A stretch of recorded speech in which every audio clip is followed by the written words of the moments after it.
Muy bien, muchísimas gracias por esperarnos. Está con nosotros el padre Guillermo Marcó, que naturalmente no hay que presentarlo, es una persona muy conocida. Muchísimas gracias, Guillermo, por venir. Al contrario, Lo gracias por la valoramos invitación. muchísimo, ¿no es cierto? Yo personalmente he estado diciendo estos días, ¿no es cierto?, que obviamente aquí no hay que confundir. Aquí el problema no es ni la iglesia, ni los obispos, ni las monjitas, ¿no es cierto?, ni los monasterios. Pero indudablemente el tema está metido hasta en los programas de la tarde, es decir, está todo el mundo hablando de la cuestión. ¿Cuál es tu primera reflexión de todo lo que estamos viendo, digamos? Y lo primero que me vino a la mente fue esa famosa frase antigua que decía: cuando la limosna es grande hasta el santo desconfía, ¿no? Es bueno. A ver, Monseñor de Monte fue una personalidad compleja. Lo conociste, obviamente, ¿no? Muy poco, pero sí por referencia de personas que trabajaban en la diócesis de Avellaneda. Era un hombre, digamos, muy piadoso, muy devoto a la Virgen de Fátima. De hecho, este lugar era un poco una sede o casa de retiro de un movimiento que él fundó, digamos, por su devoción a la Virgen de Fátima, que tiene laicos y es un movimiento muy grande que tiene gente en todo el país.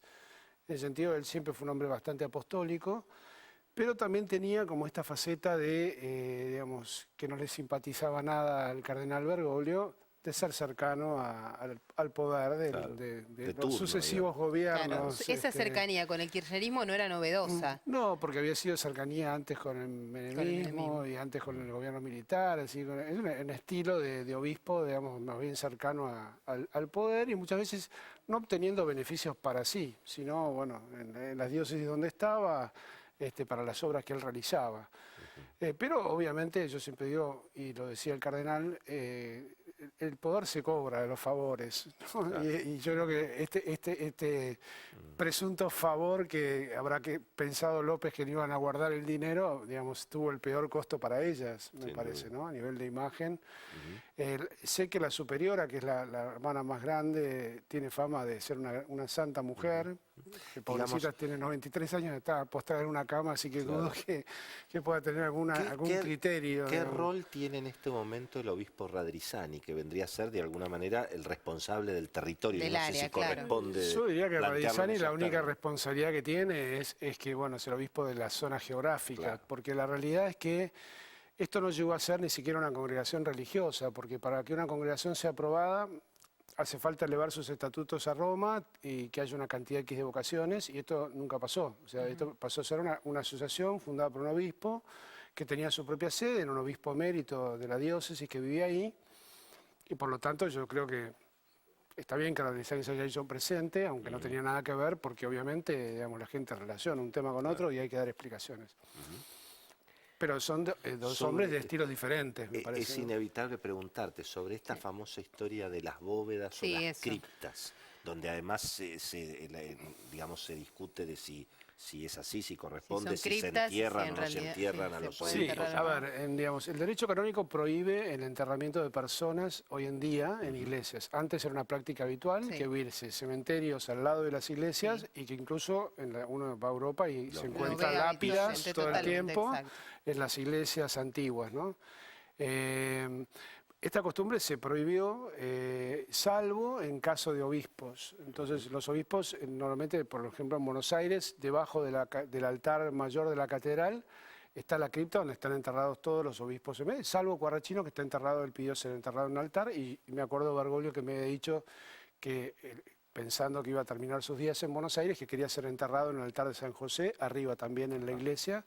Y en este sentido sé que Monseñor Di Monte había pedido ser enterrado en esa capilla, pero había una discusión entre el obispado y la familia, y los restos de él creo que descansan en la bóveda familiar y no Pero están esa puestos discusión ahí. estuvo presente. Él estaba en su testamento, digamos, el hecho de querer ser enterrado en esa iglesia. Pero entonces a vos, Guillermo, no te cierra mucho estas construcciones que se han visto ahí abajo de la alfombra.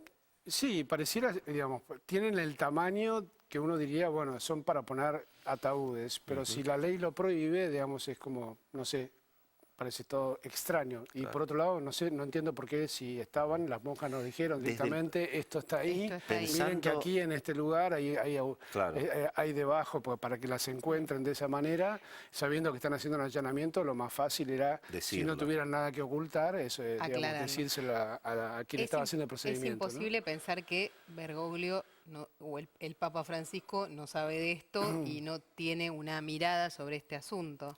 Vos sos un hombre cercano a Bergoglio.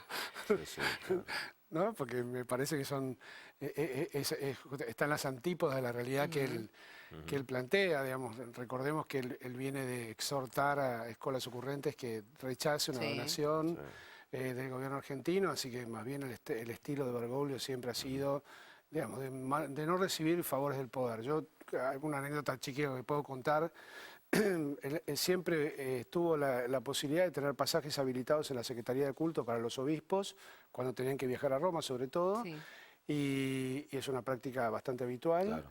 Nosotros jamás, cuando íbamos con él a Roma, usábamos los pasajes de la Secretaría de Culto. Guillermo, la última consulta que te queremos hacer, y te agradecemos mucho que hayas venido realmente, es, digamos, respecto de toda la cuestión de la relación del presidente Macri con el Papa Francisco y con, finalmente, Jorge Bergoglio.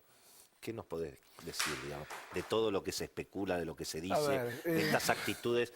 Hay mucha gente, digamos, que está enojada con el kirchnerismo y que entonces ahora está enojada con Francisco. Cuando antes lo veían casi como el salvador, ¿no es cierto? Gracias a que había sido Papa, eso la frenó a Cristina y se decían esas cosas. A ver, es un tema complejo para desarrollarlo en poco tiempo, ¿no? Yo creo que yo lo llevé por primera vez a Mauricio a verlo a Jorge Bergoglio, cuando Mauricio nos conocíamos de antes, digamos, y él me contó, en una mesa éramos 3 personas que querían largarse a la política. Bueno, yo en ese momento él era presidente de Boca, lo llevó a verlo a Bergoglio, ahí se conocieron. La relación en la ciudad fue una relación de idas y vueltas, normal, digamos, con algunas desavenencias, con cosas que él no estaba de acuerdo. En general, yo diría que el desacuerdo más profundo que tiene Bergoglio no es por el presunto liberalismo que le adjudican a Macri, sino que tiene que ver, te diría, tenía con algo que lo puedo decir, porque total hoy en día es público, es más con el duranbarbismo, digamos así, ¿no? Y entendido como esta encuestología. Entonces él decía, bueno, cuando lleguen temas que son cruciales para la Iglesia Católica, como por ejemplo, no sé, una discusión sobre el aborto, van a llamar a un focus group a ver qué opina la gente y en base a eso van a decidir. Y para nosotros ciertas cosas se deciden por convicciones, no se deciden por lo que piensan o dejan de pensar los demás, ¿no? Entonces, ese era, yo creo, el punto más profundo de desacuerdo.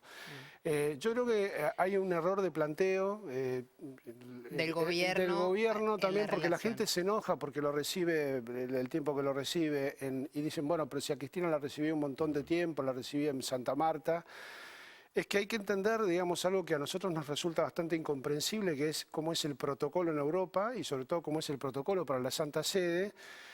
El Papa, cuando decide vivir en Santa Marta, decide también escaparse de ese protocolo y él sigue manejando su agenda de la tarde, donde él recibe en Santa Marta a quien quiere, a la hora que quiere y ni siquiera avisa. Eso quiere decir que vos vas, por ejemplo, te presentás ante la Guardia Suiza en la puerta del Santo Oficio de un costado de la Basílica de San Pedro, decís, yo un apuntamento con el Papa Francesco, y el tipo agarra el teléfono como si fuera el encargado de un edificio, llama al Papa y le dice, está fulano de tal, y él dice que pase. Y nadie sabe quién es fulano de tal, porque él le autoriza directamente. Mira el dato que has dado, no se va, mañana hay una cola. No, porque bueno, eso funciona en una agenda que él previamente te asigna y te da la entrevista, ¿no? Entonces, Cristina usaba ese método. En ese sentido hay que reconocer que, digamos, ellos huelen un poco cómo son las cosas y enseguida encuentran el mecanismo para usar como correctamente. Falta de picardía como mínimo el gobierno actual. Exactamente. Bueno, pero el gobierno actual, desde el inicio, yo creo también con una cierta corriente dentro del gobierno ahora se victimiza, pero me parece que tiene parte de culpa en cómo planteó la relación, dice, nosotros no queremos la misma relación que tenía Cristina, queremos una relación formal. Entonces pide audiencia formal, y la audiencia formal, para evitar digamos, ofensas del presidente de los Estados Unidos o del de China o desde una pequeña república del África, tiene que ser todo igual. Todo es igual. Está estipulado quién te recibe, dónde te recibe, en el patio de San Dámaso, baja la comitiva oficial, quiénes son los que, cómo está compuesta la comitiva, dónde espera la comitiva.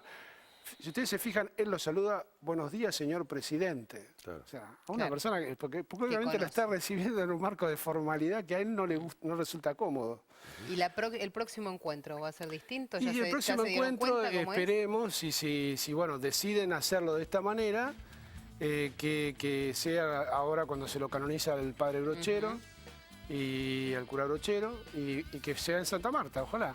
Digamos, a ver, nosotros hace muy poquito asistimos a, digamos, pasó desapercibido, porque me parece que al día siguiente no sé cuáles de estos escándalos saltaron. Explotó. Pero estuvo la canciller Malcorra, que fue a verlo a Santa Marta. Fue una foto. Y la verdad que fue un encuentro distendido, tranquilo, charlando de cosas que a ella le interesaba charlar. Entonces, ese es el marco para charlar con Francisco. Gracias por Muchas estar gracias. con nosotros. De nada. Gracias por contarnos todas estas En semanas complicadas, superinteresantes. además, en semanas complicadas. Bueno, hacemos una pausa y venimos para el último bloque, que tengo muchas cosas para decirle a la señora Cecilia. Lo escucho. Traje papel y lápiz para apuntar lo que nos cuente. Ya venimos.